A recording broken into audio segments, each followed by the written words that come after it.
So this is the second part of episode 14. This second part is purely about making wine and Rakia. I'm afraid it's another one that's a bit long. I don't really like these longer videos. I think 20 minutes is as much as most people can cope with before you start getting bored of things, unless you're really into it. Anyway, this one's another slightly longer one. You can split it in two quite easily by getting to the Rakia part, splitting it there and watching that another time. It's not a comprehensive guide to making wine or Rakia. It's just the way I do it. I'm by no means an expert. I've been making ciders, fruit wines for a long time, but I've only been making grape wine for the last 4 or 5 years. It's actually a lot easier than making fruit wines, because grapes are pretty much the perfect fruit to make wine with. You don't, if the grapes are good, you don't have to add anything. Crush the grapes, take the juice, ferment the juice, and you've got wine. You know, it's as simple as that with good grapes. The more complicated you get, or the more scientific you try and get into it, and really all you're doing is you're making the results more consistent. If you're doing it with nothing or not measuring anything, sometimes you can get some really cracking wines, even using the yeast that's natural on the grapes, and doing no intervention whatsoever. Other times it turns out horrible. So all you're doing by being a little bit more careful is trying to make it more consistent, so that every year your wine is a bit more predictable. You don't need, like I said, you don't really need any equipment, but what I would recommend is a good pH meter like this. This is an Aperia. I can't give you the model number, my eyesight's... Oh, hang on, got my glasses. So this is an Aperia, and it doesn't actually give you a model number. But it's a good little tester. It gives you pH and temperature. You have to calibrate each year, but that's quite easy. And then you need ideally you want a refractometer or a hydrometer, which will give you the sugar content of the juice. If you know the sugar content, you know whether you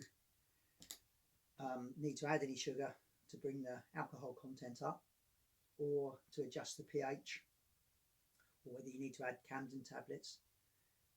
Again, just to make a nice consistent wine. You don't need any of that. If it tastes, if the grapes taste nice, you can basically put them in a bucket, crush them with your feet, crush them with your hands, put all the grapes in a muslin, hang it up, spin it, just take the juice that runs out from that,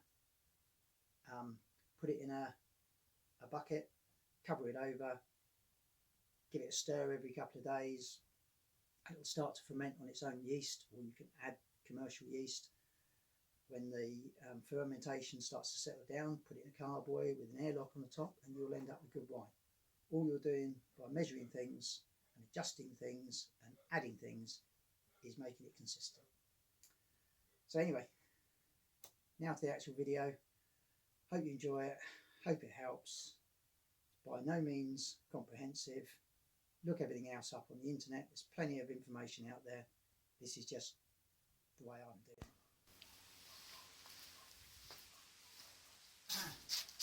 Hiya. I'm just about to crush the grapes.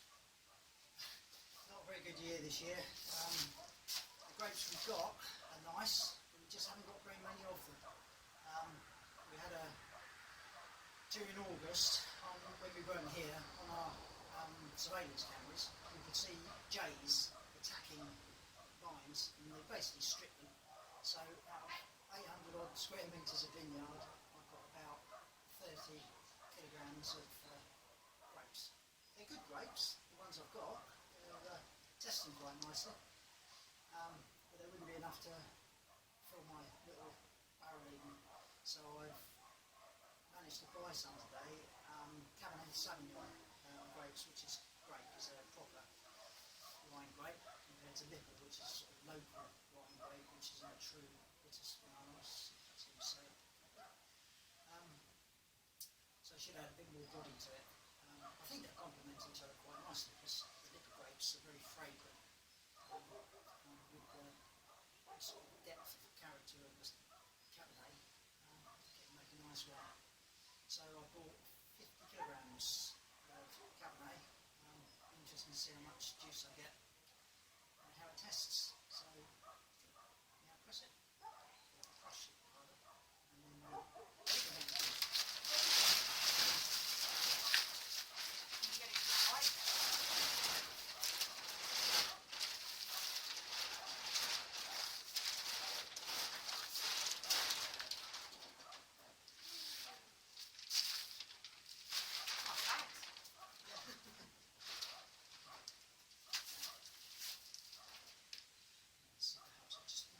place the bucket slightly different. I don't know what it's like. You've done the next one. It's coming away a bit.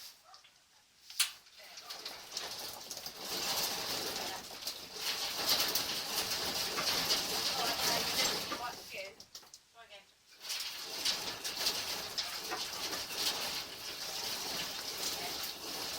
Yeah, that's probably One of the better. other ways to have it so it's raised slightly, isn't it? You won't do so many. Got any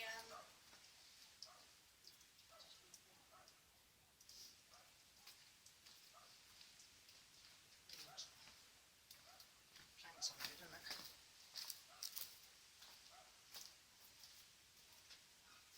bloody stink beetle? Oh, I know what would go on. One of those green trays.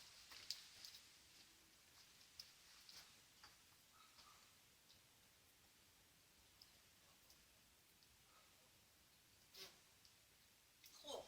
Enough, nice. Good one.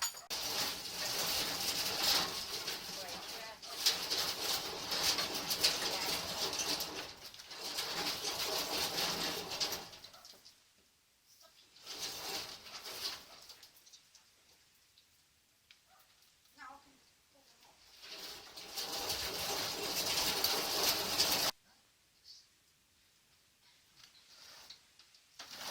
You starting to count?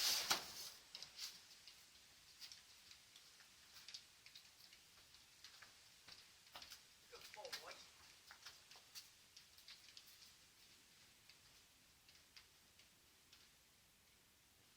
So we've now crushed the grapes, put them in my big vat. I've tested the juice. I've got this brilliant little pH meter I bought a few years ago.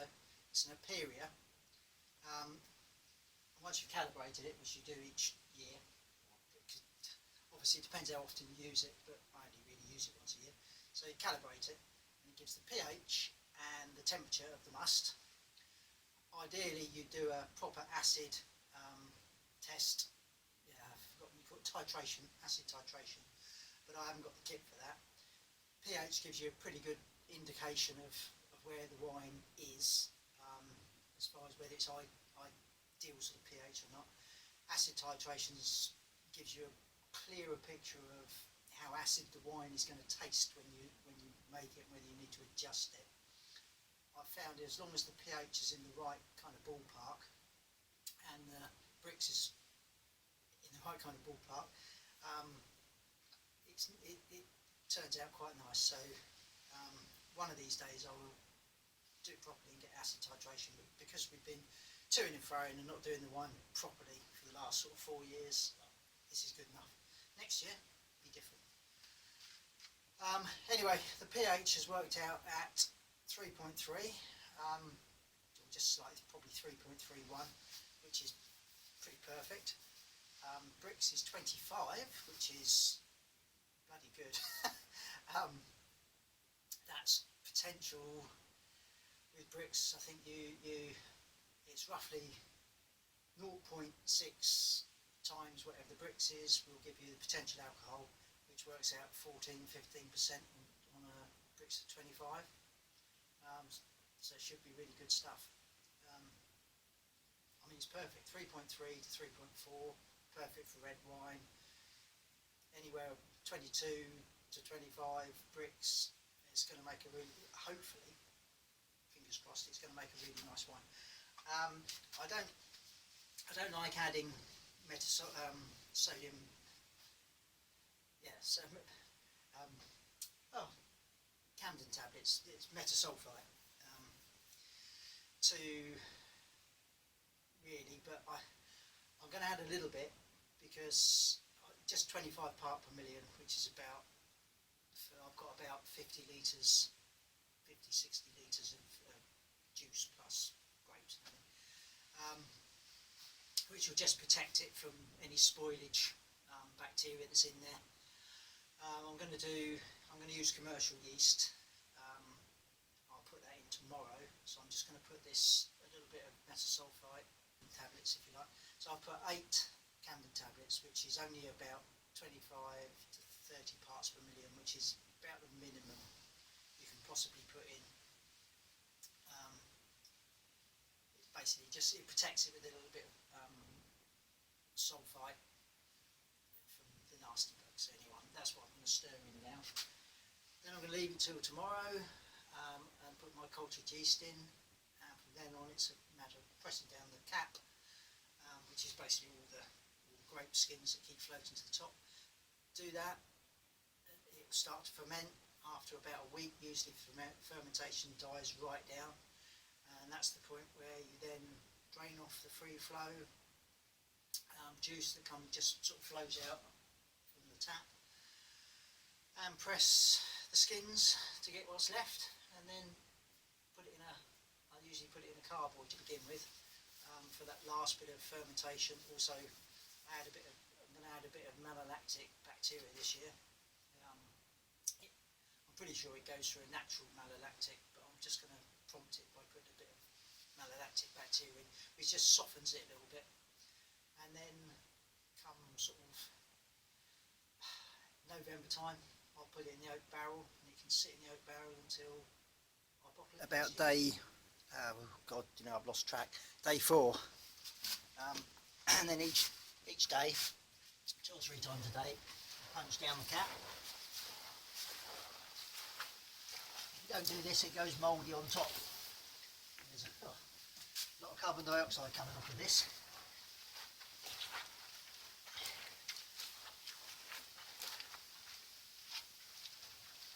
It's all going really nicely. See, the colour's really going a deep purple now. Oh. You don't want to stick your head in there for very long.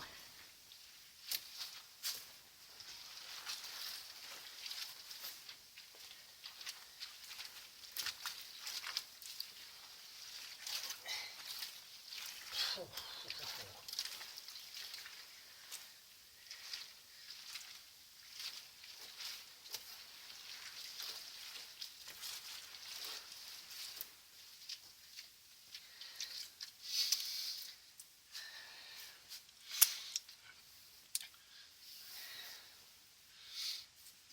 Cover over it so you don't get the fruit flies in there. Really getting the colour down, and the sweetness is really starting to drop off. So I'll test it at some point, and when it's dropped down, when the fermentation is sort of really dropping off, that's when you think about putting it in a carboy, because the carbon dioxide won't protect it anymore. So the wine is now it's still fermenting, but it's fermented right down to a very low point where there's not enough carbon dioxide coming off to protect it now in the big tub.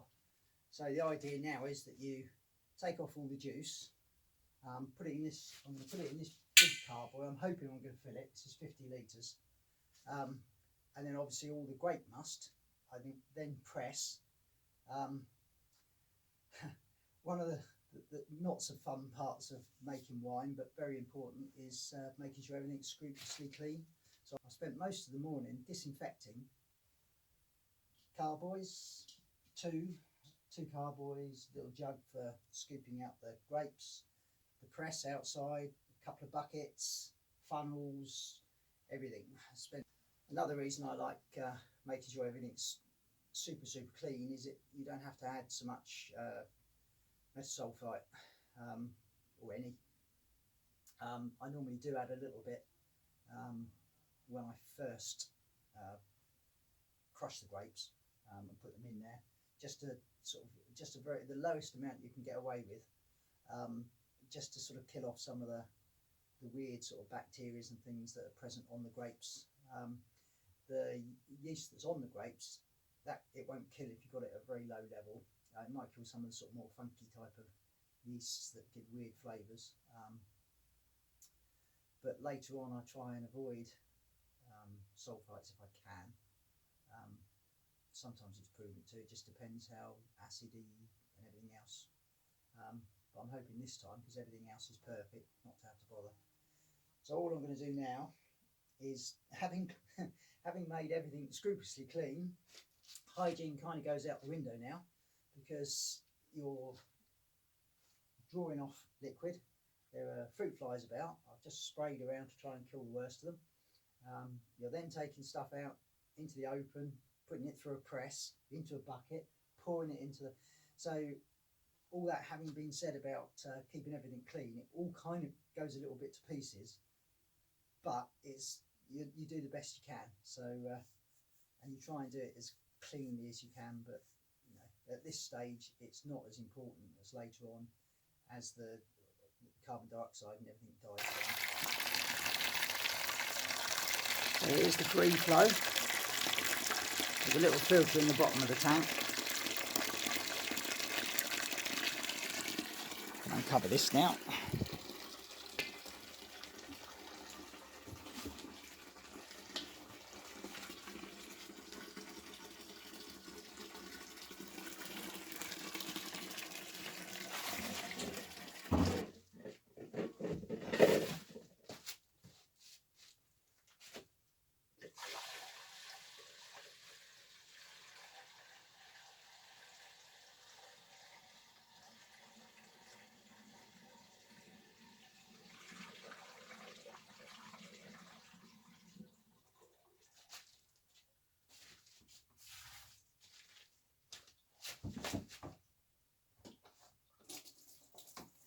I have actually got a big 50 litre basket press, which I bought the first year we were here.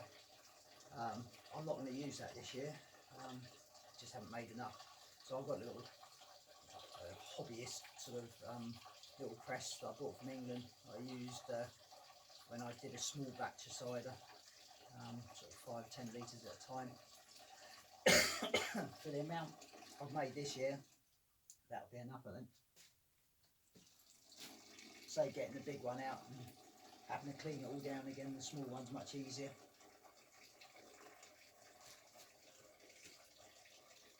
So there's the little mini press. Of course, it's at this point now that all the wasps and that usually start suddenly taking an interest.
And it doesn't take long for the wasp to appear.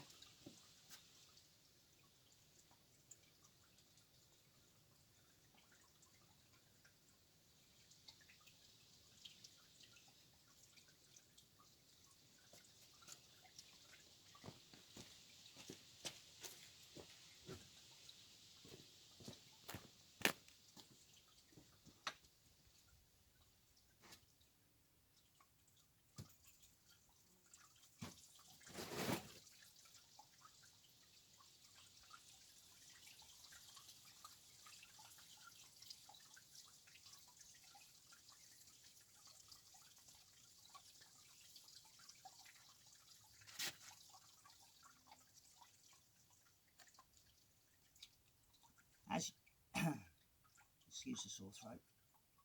As you press, you start to taste more and more of the tannins that are coming out of the skins and the, well, hopefully not the pips. You don't get to the point where you crush them, but you certainly get more tannins out of the skin. And so the free flow doesn't have that sort of tannicness to it. Obviously you want some. I think I've said before in previous videos, I don't like a very tannic wine. I like a little bit of tannins in it. So, plus also I make Rakia, so I'm quite happy to leave a bit of juice in the skins, because that will then go in the still and make some Rakia. That's it. I'm going to press a bit more yet. So this is the last bucketful. I've done about, I think this is the fourth pressing. I'm not going to press this very hard at all, because this is mostly all the dregs right at the very bottom, which is a lot of pips and things. It's not the nicest stuff. I probably wouldn't even bother using this normally. I'm not even going to put this in the still. I'll get the juice that flows off it and press a little bit.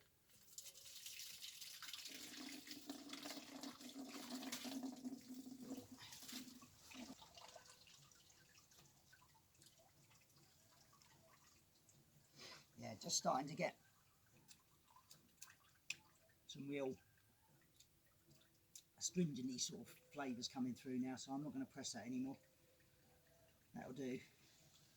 And then this stuff will just go in the compost. So it's a little bit disappointing, the amount, but it's not too bad.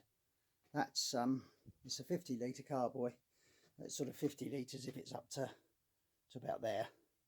I'm not worried about the amount of airspace at the top, because at the moment it's still in quite a strong fermentation, so it puts all the oxygen out of there. Once everything sort of slows right down to a stop, I'll then rack it off.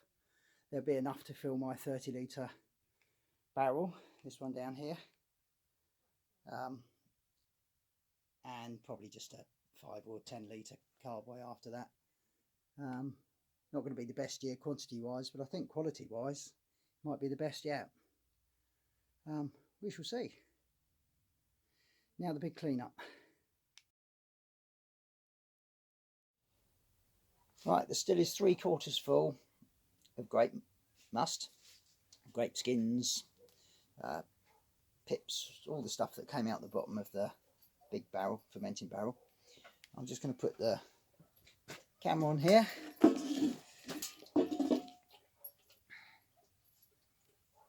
So now it needs a little bit of juice, so I'm going to add, this is the tails from last year, which is all the lesser alcohols that come off at the end of the distillation. All a bit sort of cardboardy and not the greatest flavour, but still contain plenty of alcohol, so you don't want to waste it. Yeah, that's the same.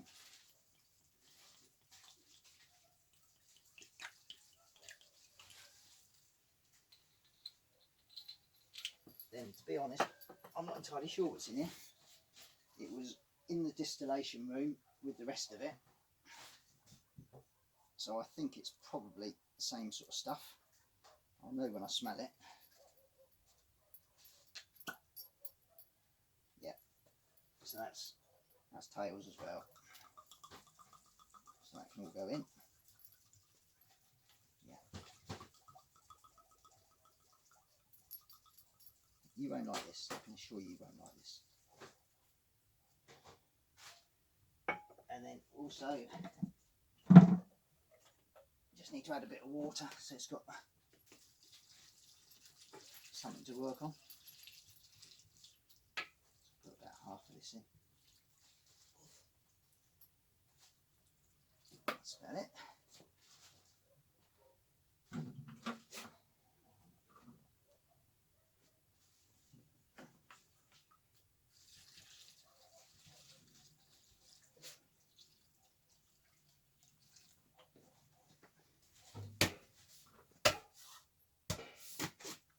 I've never yet had to seal this one, which is brilliant. Some of them you have to go round with flour and water mix, seal them up, but this one always seems to seal very well.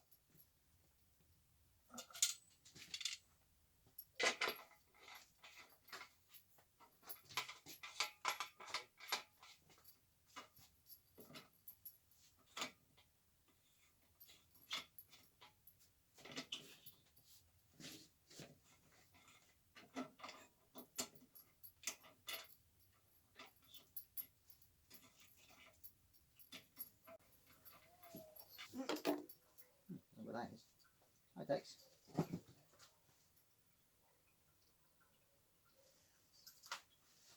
So it's reached 85 degrees and the first of the alcohols are coming off, which is basically methanol.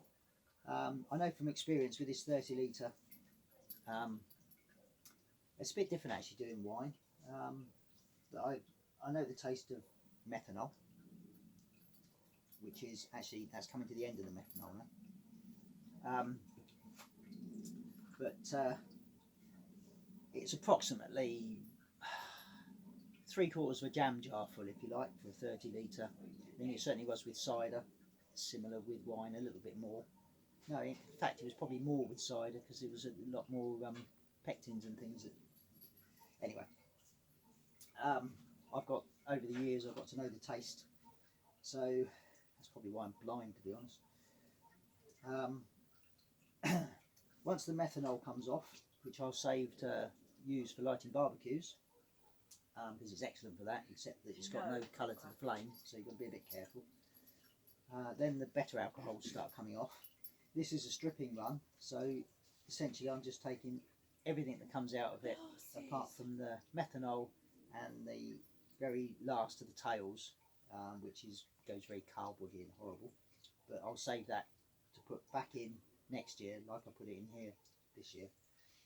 Then I'm adding that to, and if you can see, this is last year's, which I didn't have time to do a second distillation. So this is about half full, it's 20 litres. I'm going to add this to that, and then once that's finished, I'm just going to swap this because that's the end of the, that's the end of the methanol now, so we've got nicer stuff coming out. We get to the end of this stripping run. I'm hoping that I'll have should get it to somewhere around there, I'd have thought, about 18 litres. And that will probably be at about 50–60%, something like that. What I'll then do is I'll put that all back through with some water to dilute it down just a little bit. But then what I get out, I will then make cuts so that you pick out the nicest bits, if you like, for keeping. I'm going to put them in my little oak barrel. It's only a sort of 15 litre barrel that I always used to keep Calvados in, and then it can mature in there. It'll come out at probably getting on towards 80%. Tree's just giving me the stare because of my glasses. It'll come out excuse me. It'll come out about 80%. Not COVID. It's not COVID, no, it's not COVID, it's bronchitis. It'll come out at about 80%, but you can't put it in the barrel at 80% because you strip the lignin in the wood, which gives it a horrible flavour, which I found out the first year I put Calvados in. And also you get a cloudiness that keeps settling out every time you try and bottle your Calvados or probably Rakia would do the same. So I'll dilute it down to about 60% to store in the barrel. And then when I want to bottle it, you then dilute it down further to using nice sort of spring water down to about 40%, which is perfect for Rakia. That's it really. It would take another hour, hour and a half for the rest of this to come out. In the meantime, I'm going to have tea. Keep an eye on it. Make sure it's not leaking anywhere. You usually get a bit of hissing or bubbling, but this is really good little still. It doesn't leak at all. That's starting to heat up, so I'll have to crack the tap so that you just sort of, it's filling in from the bottom, flows up through the top and into the sink. So essentially how distillation works, you're heating up your low alcohol. The higher alcohols start to vaporise off before the water does. So as it vaporises, it comes up through here, down here, where it goes into a tube that's immersed in cold water, where it condenses back into a liquid, and obviously the liquid that's coming out is alcohol. That's how distillation works. It's pretty simple. In Bulgaria, you're allowed to distill for home use. In England, you're not supposed to. I think they turn a bit of a blind eye. Well, I don't think too many people do it. So I've been making Kelsos a little for a few years, but my reading sight is going, but I don't think my eyesight's getting too bad for my age. So my reading distance is going. I think that's just old age, but my eyesight, long distance, is perfect. Yeah, right. So it's not too much moonshine. Yep, that's fine. Right, that's it. So it's about an hour and a half later. The temperature is getting up towards 95 degrees, which is, you know, getting towards where water boils at 100, obviously, which basically means most of the alcohols have actually boiled off. So we're just getting the fusel oils that are coming out at the end, which is the sort of stuff that tastes like cardboard. Yeah, there's no strength to it now. So I'm going to stop it at this point. I'll see what the last bit comes out. I've got an alcohol meter, which I've been testing each bottle, or each jug rather, that I've been putting through. I'm guessing this one will have dropped right down now. Might still be 20 or something like that, but the flavours are pretty rubbish. So that is now, let's see the scale, 20. It's actually 35%, but obviously some of the earlier stuff would have been higher. I'm guessing what's coming out of there now is well down into the sort of 20s. So I'm not going to put any more in with the rest. I'll probably let another sort of half jug full come out and save that as tails for next time. And then when I put this through again, there'll also be obviously tails and various cuts. What I mean by cuts is as you go through the distillation, you get different flavours coming through at different points. So if you do it in small batches, so maybe the easiest way on this sort of scale is jam jar fulls. So if you would say, take the first jam jar, quarter of the first jam jar will probably still be very volatile, which I might just still add to the methanol bottle. After that, every jam jar has a very slightly different flavour profile and alcohol content. It's more alcoholic at the beginning and it slowly tails off, and the flavours get more and more, you're getting more, it's going from alcohols through to fusel oils towards the end. But the fusel oils towards the end is still alcohol, or still mixed with the alcohol, so it still contributes, and it contributes different flavours. So you don't want to just dismiss it, but if you do it in cuts, you can taste each cut and figure whether you're going to mix them together to make a really nice Rakia, or whatever other spirit you're making, whiskies or vodkas and things like that are different because you're trying to almost get no flavours, but certainly brandies, Calvados, Rakia, all those sort of things, you're trying to get a certain flavour. So by making cuts and then mixing them to how you like your flavour profile, that's how you make a nice Rakia. Obviously what one person likes as a Rakia might be different to another person, but that's the fun of it. You know, you make the Rakia how you like it, or the Calvados as you like it, or the brandy as you like it, or whatever. But that's the point of cuts, is you take small batches all the way through the distillation, and then you can mix them together how you like. To be perfectly blunt and honest, you usually find that the first 3 are really nice, so you chuck them in, and then maybe the next one is still good. You might put half of that in, you might put a little bit of the last one in, and then you think, yeah, that's about right, and then you put the rest in as tails to go into next time. But you know, that's the fun of it. But the stage I'm at now is basically, this is done, it's finished. I'm going to let half this jug, and then I'll put that in the tails bottle for next time. And that's it really.